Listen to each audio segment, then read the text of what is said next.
Hola, hoy nos vamos a meter de lleno en un documento que es como el ADN de la carrera docente en la provincia de Buenos Aires, el Estatuto. Vamos a desarmarlo juntos para que se entienda de una vez por todas. Y para arrancar, pensemos en esto. ¿Qué es lo que realmente define el día a día, el futuro, los derechos y las obligaciones de una persona que se dedica a la docencia? Bueno, la respuesta está en un solo lugar, y conocerlo es, sin dudas, fundamental. Y acá lo tenemos, el famoso Estatuto del Docente. Básicamente, y como lo dice su primer artículo, es el manual de juego. Son las reglas que establecen qué se puede, qué se debe y a qué se tiene derecho dentro del sistema educativo público de la provincia, ni más ni menos. Para que no nos perdamos en el camino, armamos esta hoja de ruta. Vamos a empezar por lo básico. ¿Qué es exactamente el estatuto? Después nos metemos con el corazón del asunto, los derechos y deberes. Luego, veremos cómo se construye la carrera docente, hablaremos de plata y licencias, y cerraremos con el régimen disciplinario. ¿Listos? ¡Vamos! Muy bien, empecemos por el principio. En esta primera parte, vamos a dejar bien en claro para qué sirve esta ley y sobre todo a quiénes afecta realmente en su trabajo diario. Y claro, la primera pregunta es, ¿esto es solo para el maestro o la maestra que está frente al pizarrón? Para nada. Como vemos, el alcance es súper amplio. Aplica para quienes enseñan, sí, pero también para directivos, supervisores e incluso para quienes hacen tareas de investigación. O sea, abarca a todo el personal con un rol pedagógico. Ahora sí, nos metemos en el núcleo del estatuto. Este es el pacto, el equilibrio entre lo que el sistema le pide a cada docente y lo que les garantiza a cambio. Es la base de todo. Miren qué interesante cómo queda planteado este balance. Por un lado, las obligaciones, ser responsables, seguir formándose, tener una conducta ética, lo esperable. Pero del otro lado están los derechos, que son la contraparte fundamental. La estabilidad en el cargo, un sueldo justo, la posibilidad de crecer. Es un toma y daca que define la profesión. Bien, ¿y cómo se lleva todo esto a la práctica? ¿Cómo se construye una carrera en la docencia? Bueno, esta parte nos muestra que el estatuto no solo pone reglas, sino que también diseña un camino, un recorrido profesional con etapas muy claras. A ver, acá tenemos un dato que a muchos les llama la atención.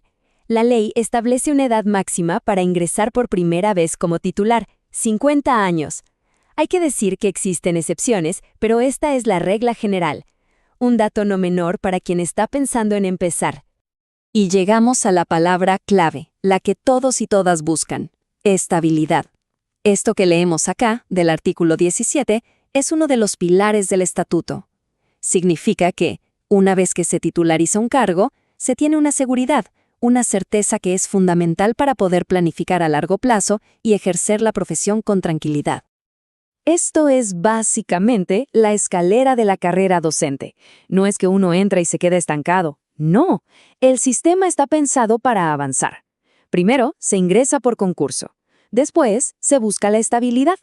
Luego se puede acrecentar, o sea, sumar más horas, y finalmente está la posibilidad de ascender a cargos directivos, también por concurso. Es un camino de crecimiento. Bueno, ahora dejemos un poco la estructura de la carrera y hablemos de temas que tocan el bolsillo y la vida personal directamente. Vamos a ver qué dice el estatuto sobre el sueldo y las licencias. Cuando se habla del sueldo docente, es importante saber que no es un solo número. Es más bien como un rompecabezas. Está el sueldo básico por el cargo, sí, pero a eso se le suman varias cosas. Un extra por antigüedad, otro si se trabaja en una zona considerada desfavorable, bonificaciones por tareas especiales y, claro, las asignaciones familiares.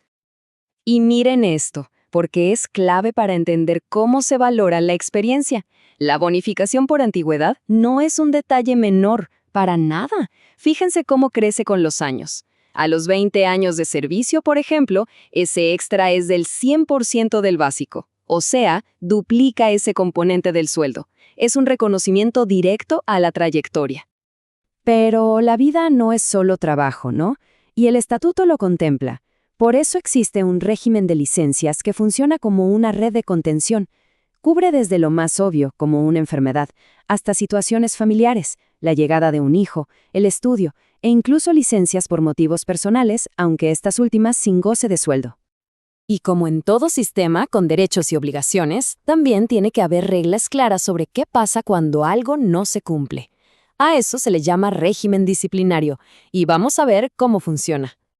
La ley acá es muy clara. No todas las faltas son iguales. Por un lado están las leves, que pueden ir desde un llamado de atención por escrito hasta una suspensión corta. Pero por otro están las graves, y ahí las consecuencias son mucho más serias. Hablamos de suspensiones largas, de perder la posibilidad de ascender o, en los casos más extremos, la expulsión del sistema. Pero ojo, esto no significa que una sanción grave se aplique de un día para el otro, para nada.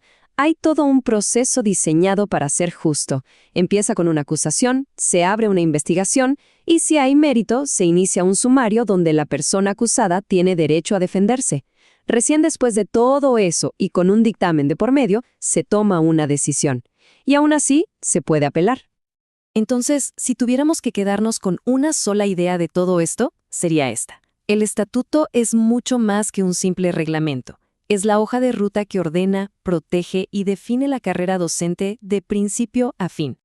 Y para cerrar, les dejo una pregunta que siempre da para charlar. Con toda esta estructura, con sus garantías, pero también con sus procesos, ¿el estatuto termina siendo una herramienta para la excelencia o a veces se convierte en un laberinto de burocracia? Ahí se las dejo, para seguir pensándola. Gracias por acompañarnos.